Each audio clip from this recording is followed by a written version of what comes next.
Dajjal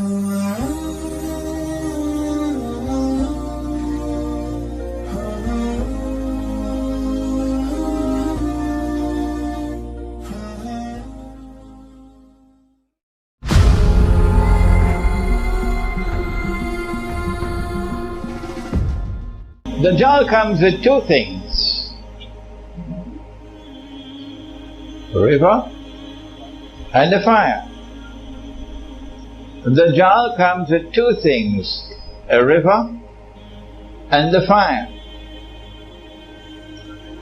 But his river is a fire, and his fire is the cool waters of a river. Whosoever falls in his river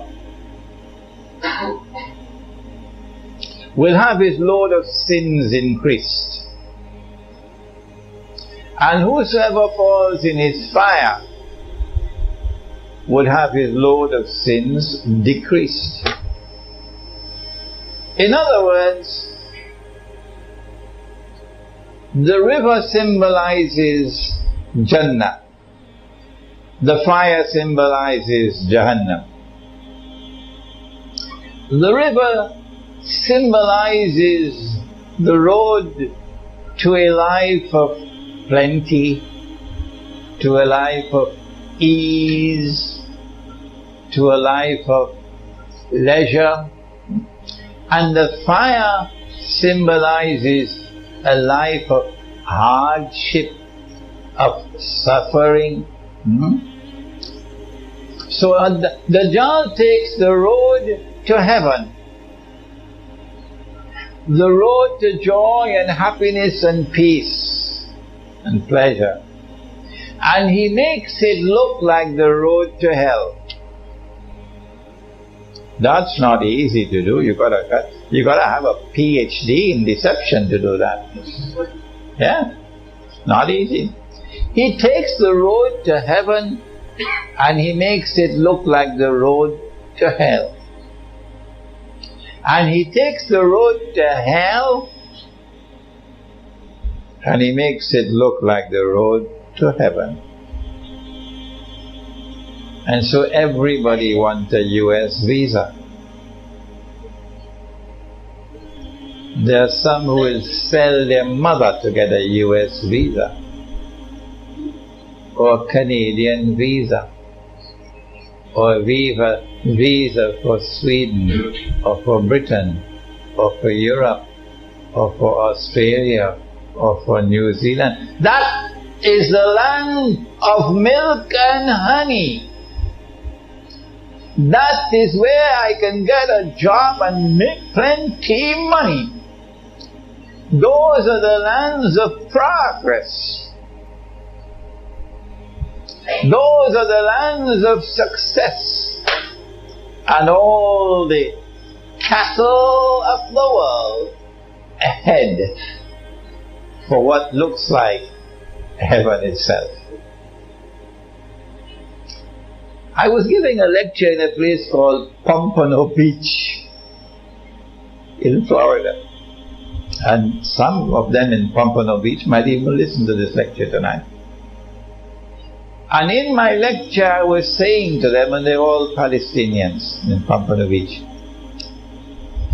I was saying to them that your children, your grandchildren are at risk because they can be eating bacon and eggs for breakfast, lahmul khinzir, and drinking wine with lunch. And my audience started to laugh. And I said to myself, what is this? This is no funny thing. What's wrong with these people? Why are they laughing? When the lecture was over, I asked the Imam, a very nice man, the Imam, Imam, why were they laughing? I'm saying to them, this is the age of your children and your grandchildren. I said they were laughing because it's already happening. Yes. Dajjal's river It's already a fire. And when they realize it and they want to get out to save their children, to save their wives from this godlessness, my son is showing signs of wanting to be a homosexual. I can't tolerate that. Let me get out of this land. So then the father addresses his family and says, we are leaving. And the mother says, you can go. I'm staying. And the children said, in America they say, Dad, you can go back to Palestine. We're staying here. That's it. You've lost it. Dajjal has deceived you. What looked like his river was his fire.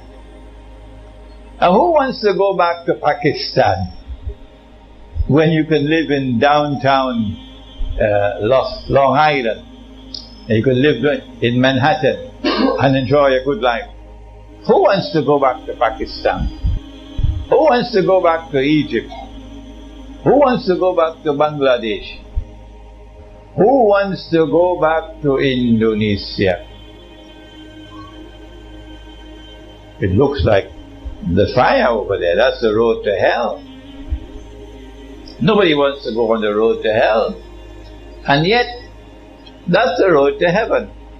The reason why Somalia is where Somalia is today is because the Somali people love Islam. Yes. The reason why Kashmir has suffered so much more than others is because the Kashmiri people love Islam. That is why Kashmir is suffering. We have a Kashmiri here tonight with us. And so this is symbolism. Dajjal's river and his fire. Nowhere has Dajjal succeeded more in deceiving with his river than in the feminist revolution. He has brainwashed the world of women so thoroughly that he has succeeded in bringing into being a feminist revolution. And this feminist revolution is taking the world of women into the hellfire. And yet they are convinced that this is progress. This is the best age that we've ever had. There's been more progress for women in this age than ever before in history. That is the ultimate deception of Dajjal.